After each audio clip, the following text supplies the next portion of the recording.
I'm Debbie. And I'm Allison. And we're the Poltergals.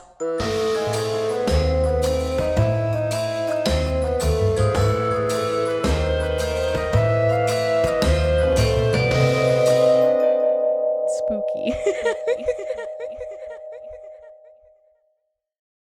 Hi, I'm Allison. And I'm Debbie. And we're The Poltergals. On this week's episode was picked by lovely Hannah. One of our new editors. Shout out. Shout out. So she chose Catacombs of Paris. Ooh. Paris, France. Oh, should be we, because like O-U-I instead of ooh. You know what the picture of the week I'm going to post on Instagram is? It's going to be a little ghost. A French ghost. Oh, no. With a little mustache and a beret. Holding a baguette. Ha ha. Ha ha. All right, let's get into it. All right. So the catacombs weren't always a refuge for human bones. Wow. Right? That's all I know them to be, is where bones go. Full of bones. Is that what happens? Yeah, they're full of bones. Oh, man. But they weren't always full of bones? Tell me more. So, in Roman times, open-air quarries existed throughout the region, well beyond the city limits of what Romans call... Yeah. Word of the week. Why do I... Lutetia? Lutetia? I'm telling you, we need to have like the little Google voice that like says it. Insert Google voice here, Hannah. Okay, yeah, that word. So long before it became the French capital. People helped themselves to the stone, first for their humble dwellings, but once the Middle Ages rolled in for their huge cathedrals as well. Ooh, fancy. Yeah. So people were like, oh yeah, I'm going to use this stone. I'm just going to build me a little shack over here, a little house. And then during the Middle Ages, there, of course, was like, oh, religion and art and infrastructure. So they started using it to build cathedrals. That's pretty cool. Yep. Churches. Yep. I love them. Christianity in the Middle Ages. At its finest. So, as the city spread, it found itself right above the quarries, but constant... Are we going to have 2 words of the week? Excavations. At least I knew the ovations part. You did good job. Good job, Allison. Wait, I'm learning. Woo! Slowly but surely. So, the excavations would weaken the ground, creating an unregulated underground labyrinth that threatened to collapse. Ooh, fun. Oh, yeah. So, sometimes it did. Oh, like no. An infamous 1777 collapse Oh, no. on the Rue d'Enfer? Rue d'Enfer. I don't know if that's correct. I don't know either. Je parle français. I'm sorry to the Très French bien. people. No, it's okay. If we offend you, French people, I so apologize. sorry. I'm so sorry. In advance, we're sorry. What's worse is that I know someone that's from France who lives here in Waco. Are they going to listen to the podcast? I hope so, but I'm sure he'd probably be mad. Well, it's okay. We got to have him listen and leave us hate comments so we can read them. Oh. So that collapse happened, which swallowed up an entire house. Just one. Engulfed. Engulfed. Engulfed. Bye-bye. Bye, house. So, worried about the ground under Paris, authorities set up a general inspector of quarries, which still exists. Cool. To check on the stability of the quarries to prevent anyone from digging new ones. That's fair. Yeah. That makes sense. Nice. In the meantime, the cemeteries of Paris were filling up. Ooh. The cities were expanding, population was growing, and the city's 200 graveyards could no longer keep up with the demand for space. Wild. That's crazy. 200 graveyards? 200. And they were like, more dead bodies. Need more places to put them. Yikes. Cool. Each time a new grave was dug, bones would be found underneath. Ooh. You know how we feel about disturbed grave sites. First of all, why are they unmarked to begin with? Well, I mean, I'm gonna guess it is back in the back days. Yeah. The before times. Before cemeteries. Yeah, before cemeteries. So 1700s. I mean, yeah. I mean, even before the 1700s. That's like what? Well, if it was back in Roman times, you're talking BC AD. We are in AD. What you talking about? But Romans were BC. We're in 21 AD, dude. You mean 22? You know what? I don't know. I don't know. Okay, I just know that we're 2022 AD. What century are we in? The 21st. Good job. Good job. At least I know that. Good job. And what is the capital of the United States? What's that? You don't know what the capital of the United States is? You have to. And I know the capital of Texas because it's What's the capital of Texas? Great country. I mean state. The great country. So the capital of Texas is the great country of what? Austin. Good job. I feel like that guy on TikTok where he does like Jabria, are you smart? And she's like, yes. And he's like, how do you make the color purple? And she's like, first you get a paint and you paint it. And he's like, good job. That's exactly how this conversation just went. Yeah. Anyway, cut all this out. Okay, continue. Each time a new grave was dug, bones were found underneath, and the sheer weight of all the bodies was straining the grave walls until finally, in 1780, an entire chunk of the Cemetery des Innocents. So basically the Cemetery of the Innocents. Yeah. Why did I not just put that in English? That's all right. So the Cemetery of the Innocents, the largest in Paris, gave way right into the basement of a local restaurant. Ah! That's disgusting. You know, we're getting into Sweeney Todd, Fleet Street. Freaking waking up and there's just bodies and bones in your basement. Wow. Shout out all those Tim Burton fans out there. Do you know Sweeney Todd, right? No. Sweeney Todd is the on Fleet Street. He was the barber that would decapitate people. Is he the one that looks like Johnny Depp? He is played by Johnny Depp, yes. Shout out the Johnny Depp and Amber Heard trials right now. Johnny Depp's innocent. Johnny Depp is innocent. Love you. Thank you for my childhood. You. Johnny Depp, we appreciate you. Johnny stands in this household. But yeah, so in Sweeney Todd, he was upstairs from a restaurant, and it was during like one of the times whenever like meat was really hard to find and they were like in poverty. So he would murder people, and then the lady downstairs would bake the people into meat pies. That's disgusting. So that's exactly what this reminds me of. That's disgusting. So, yuck. So the entire setup was utterly insalubrious. Why do I put big words? I don't know, Allison. You need to start using not big words. I'm a dum-dum. I need BB words. BB words. BB words. Four letter, no syllables. Yep. So, insalubrious. Yep. The many mass graves becoming sources of infection and illness. Ew. Smelling of putrefaction. Ugh. What is that? It's like where your body starts to like bloat and decompose. So it's the smelling of dead bodies. So that's what I smell when you smell a dead body. Yeah. It's that word. Yeah. Gross. And polluting the wells from which people got their drinking water. Oh no, it's like that case where they found the dead body. Hotel. Yeah. There was the body in the water. Gross. Drinking dead body juice. Ew. HTO.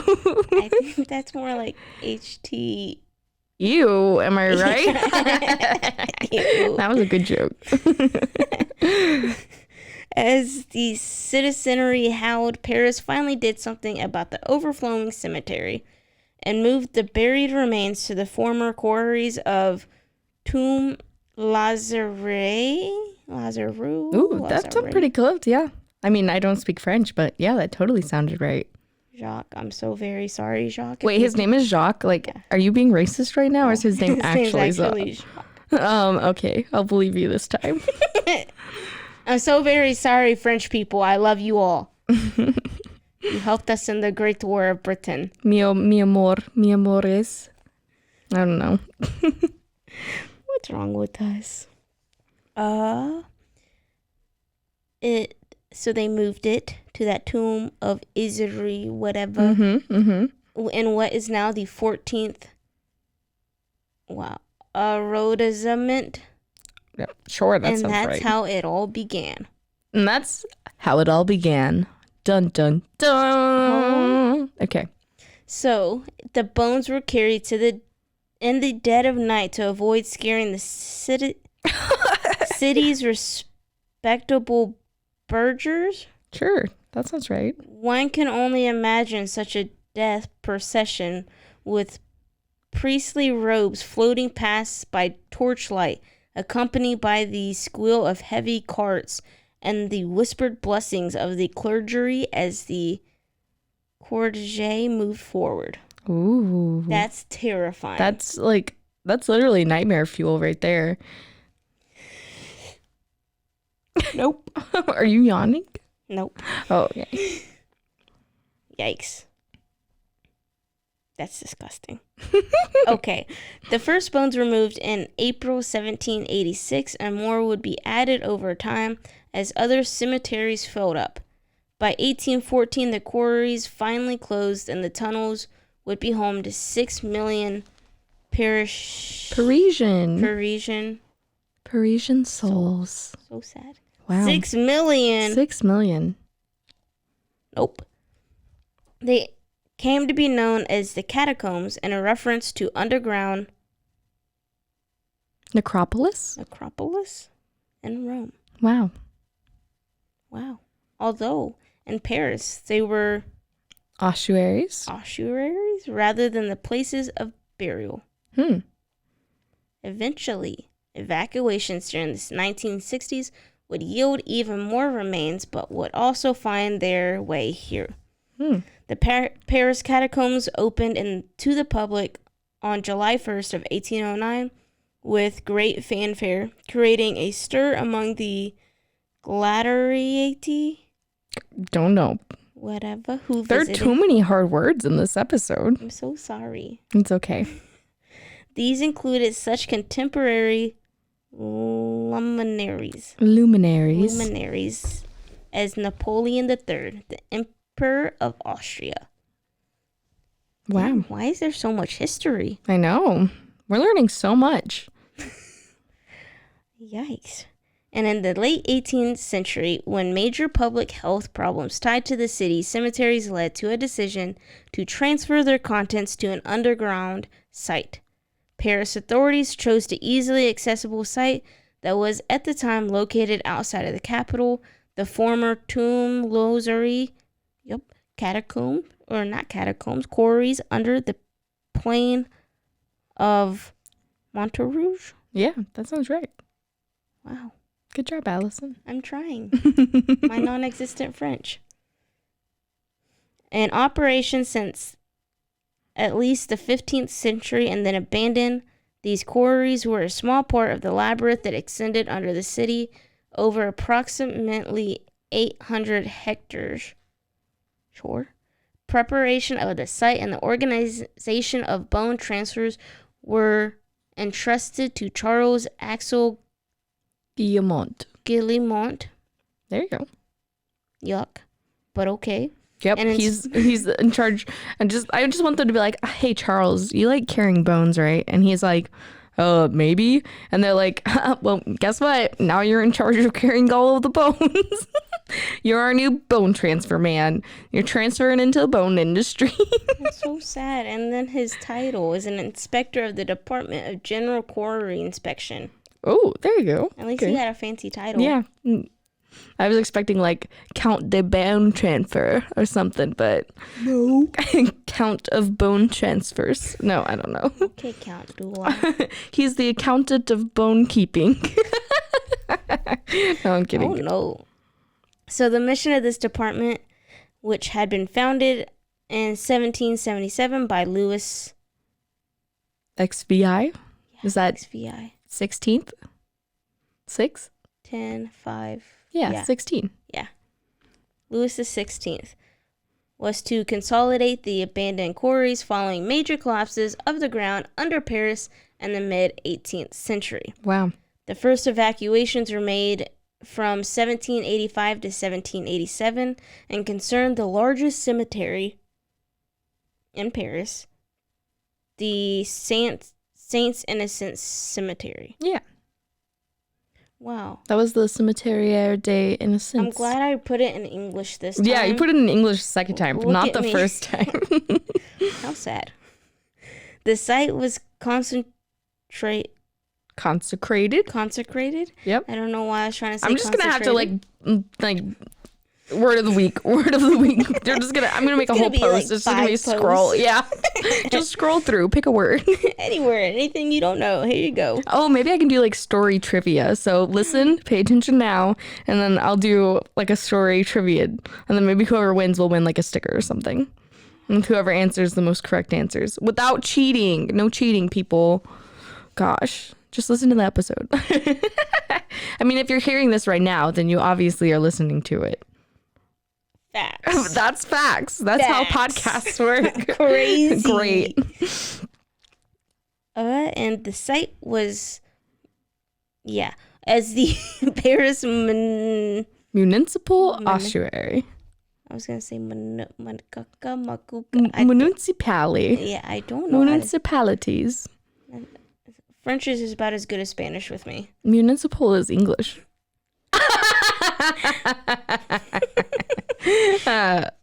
Okay. Moving on. Anyway, so it was called the Paris Municipal Ossuary on April 7th of 1786. And from that time forward took the mythical name The Catacombs.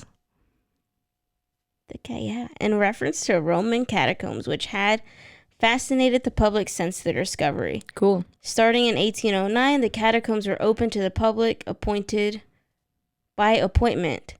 A register was placed at the end of the circuit where visitors could write their impressions and was filled very rapidly because these visits had quickly become a success with both the French and foreigners. As the years passed, an ossuary became the resting place of many illustrious individuals. In 87, the Count of Artois? Oh, I don't know. But the future Charles X visited the site in the company of a group of court ladies. In 1814, Francis I, the Austrian emperor, took a tour there, and in 1860, Napoleon III descended into the catacombs with his son. During the 19th century, visiting arrangements consistently changed from total closing to monthly or quarterly openings. The Paris catacombs are now open to everyone without requiring an authorization and welcomes nearly 550,000 visitors every year. Wow. It is 20 meters of depth, which is the equivalent of a 5-story building. Wow. Consists of 243 steps into the Paris catacombs. There are 131 steps that go down and 112 steps that climb up. 1,500 meters for this 1.5 kilometer circuit. Plan on this to be about a 1-hour visit. 1 hour of stairs. Yeah. So underneath the city runs the catacombs for miles, and about 6 million people are buried within the catacombs. And only a tiny portion of the underground catacombs is open to the public, but they are well worth the visit as long as you don't mind the dark. Aww. The section that's open to the public is called the ossuary. I'm probably pronouncing it wrong too. Who knows?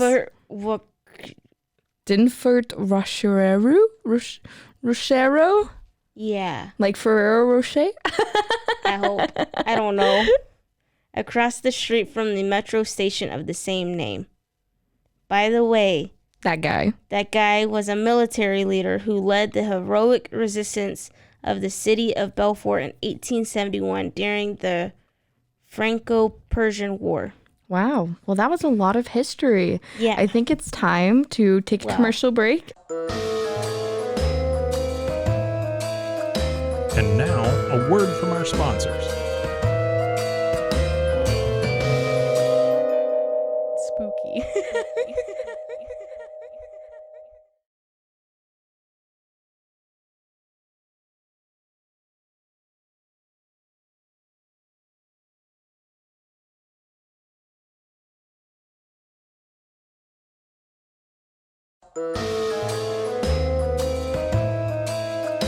And now, a word from our sponsors. Spooky. All right, and we're back. So as you guys just listened, I hope you guys got some good commercials. And as mentioned, now we're going to go back over a quick timeline of Paris catacomb history. Allison, break it down. Oh, no. So, 53 million years ago, it was a Paris swamp. 47 million years ago, the city begins to take shape with rivers and banks. 1st century CE, first open-air limestone pits. 14th century, first underground quarries. 1774, serious cave-in, 300 meters of tunnels collapse. 1776, Louis XVI bans mining under Paris. In 1777, creation of General Inspector of Quarries. Yep, that's one guy with that weird name. And 1780, closure of St. Innocent Cemetery. The biggest cemetery in Paris. Yep. In 1786, Municipal? Yep. Ossuaries. Ossuaries opens the former tomb estuary quarry. Between 1787 and 1814, more bones transferred from local Paris cemeteries to the catacombs. Equals more bones, more bones. Gotta love those bones. And then in 1809, ossuary opens to the public. In 1860, the last bones brought in after being uncovered by during Haussmann's urban works. There you go. In 2002, catacombs become a part of the history. Musée Carneville. Yeah, which translates to history of Paris. There you go. And then in 2017 to 2019, a new entrance and exit were integrated. Wow. There we go. Well, that was a great rundown. So now that we know about all the history, it's time to get into the hauntings. Okay, so as previously mentioned, there's a lot of bones, there's a lot of dead people. A lot of people had to be moved down where their bones are now. So they were in cemeteries, graveyards got disturbed. Haha, bones Yikes. go down into underground. So, as you guys can imagine, there's a lot of activity. The Catacombs of Paris is known as one of the most haunted locations in the world. Yikes. So, I'm going to tell a few stories, talk about some of the fun stuff. You know, we're getting into it and we're getting ghosty. Haha. Can I also point out the fact that, you pointed out the fact that we kind of switched roles. We did, yeah. So if you guys see our beautiful logo here, and if you guys look at our page, so when I originally made the logo, I had a cute little asymmetrical cut that was really short. And then Allison had just like shoulder length, fluffy curly hair. But now we changed roles. So now I am on this side with the shoulder length hair with a little bit of bang. And Allison now has the short hair with a little front little bang section. So now we are flip-flopped on the Poltergals. I don't know what we're going to do if we ever change our hair any other way. We're just going to have to live with it. But yeah, so check out our logo. It's really cool. I drew it myself. Okay. So after looking around a well-lit room filled with information and displays, the hush begins. A pseudo-grand entrance that leads you down into the catacombs with these words, "Stop," in all capitals. This is the Empire of Death. Oh, no. Yes. So now that you'll know, you'll literally be walking through lengthy tunnels of humid earth for quite a while before reaching the actual ossuary. So if you're claustrophobic, you should probably abstain from going down there. Again, you're literally going into underground tunnels filled with dead bodies. Um, Yuck. and of course, if you do have difficult breathing, it's very humid, very musty, crusty, and dusty. So if you got that asthma, you might not want to go down there. But I don't care. I'm gonna go down there anyway. I don't care if I have asthma. No, Debbie. Yeah. Well, just wait. Because as you advanced, any noise will become more and more muted and muffled, enveloping you in the silence of the earth beneath. The path forward is relatively well marked, but don't wander off because there's no phone signal down there. Oh no. And remember, the tunnels themselves are a full labyrinth that expands not just in the catacombs, but under the entire city of Paris. So if you lost, you lost. Exactly. With no help, you can become part of them. So there's actually a famous story about a certain Philbert Asparate who wandered into the depths of the catacombs back in 1793, and he never found his way out. Dun, dun, dun. So, the first cartophile was Philbert Asparate. So, he was actually the doorman of a military teaching hospital. He's widely considered the first cartophile. I guess that's people that go missing in the catacombs. It's kind of like you know how people break into cemeteries? Yeah. It's that same concept, but like for catacombs. Yeah. Great. Okay. So according to the story, one day he ended up in the quarries by following a stairway found in the courtyard. As he lost his way, 11 years later, he was found. Oh no. He was actually identified by the keychain he had on his belt. So maybe, we should just have my keychain on my keys usually has my name on it. So I think everybody should just have a keychain with their name on it. Then, if your body goes missing, they can identify you. But yeah, so they identified him based on the keychain he was carrying. Not everybody believes the story, but it does serve as a cautionary tale for those who would wander around unprepared. Today, Philbert is widely considered the cataphile patron saint. Oh. Dun, dun, dun. So let's leave the cataphiles and focus on the cats.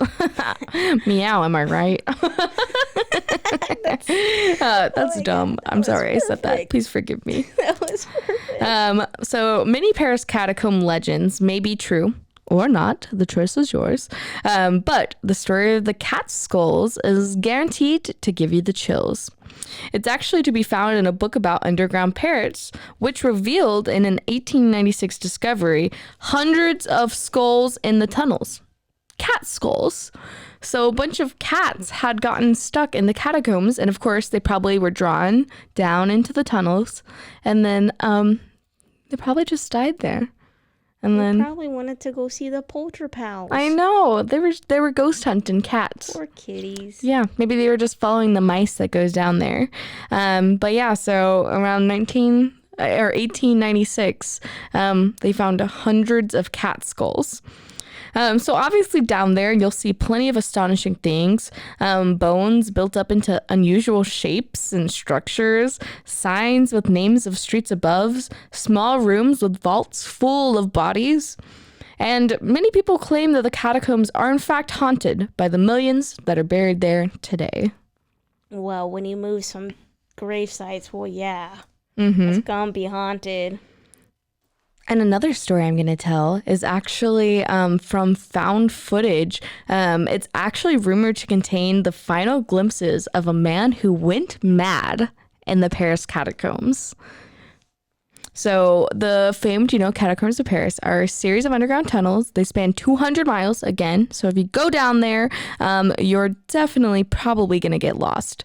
Some of the area actually dates back 12,000 years to the Merovingian era. There we go. But anyway, so in the early days, visitors entered the catacombs through the official entrance, known to be the Gate of Hell. As mentioned, around 2019, there were new entrances and exits added. But yes, they would enter through the Barrière d'Enfer, which translates to the Gates of Hell. though now there's another designated area. According to the legends, those who have dared to venture into the catacombs after midnight actually report hearing the walls talking to them. What? They've heard disembodied voices trying to lure the adventurers farther into the tunnels, encouraging them to lose their way and suffer a slow and antagonizing end. Wow. Yuck. There are actually rumors of people wandering off into the maze-like tunnels and then going mad. So back in 2010, some cave explorers actually recovered video footage from the 1990s that they claimed showed a man wandering in the catacombs and he was lost. So they found this footage while down there. I literally just got goosebumps. What? And it's literally his last minutes filming. So basically it shows him lost, wandering through the dark corridors until he finally panics, drops the camera, and then just bolts off into the dark, never to be seen again. So, though some people really doubt the authenticity of this video, the footage is said to have inspired the Catacomb horror movie As Above, So Below that came out in 2014. Oh. So yeah, pretty cool. And with all this in mind, it's probably just best to stick with your official tour group. So you didn't end up like the other guy, and you don't end up like this guy. So, but yeah, so that's a little spooky story that I wanted to share with you guys. All right. Well, that's all I have for today. As you guys know, you can look up way more about the Catacombs of Paris and some of the hauntings and experiences that happened down there. I hope you guys learned something today, and you learned that we don't know how to pronounce French. Nope, not at all. Well, thank you guys for listening today. Feel free to like, follow, and subscribe. We post every Friday. On the Instagram, on the Facebook, and the YouTube. And we also post on the Patreon. Yes, patreon.com/polterpals. Yep. Come and follow us. Thanks. All right. Bye. Bye. You've been listening to The Poltergals, A Rogue Media Network podcast.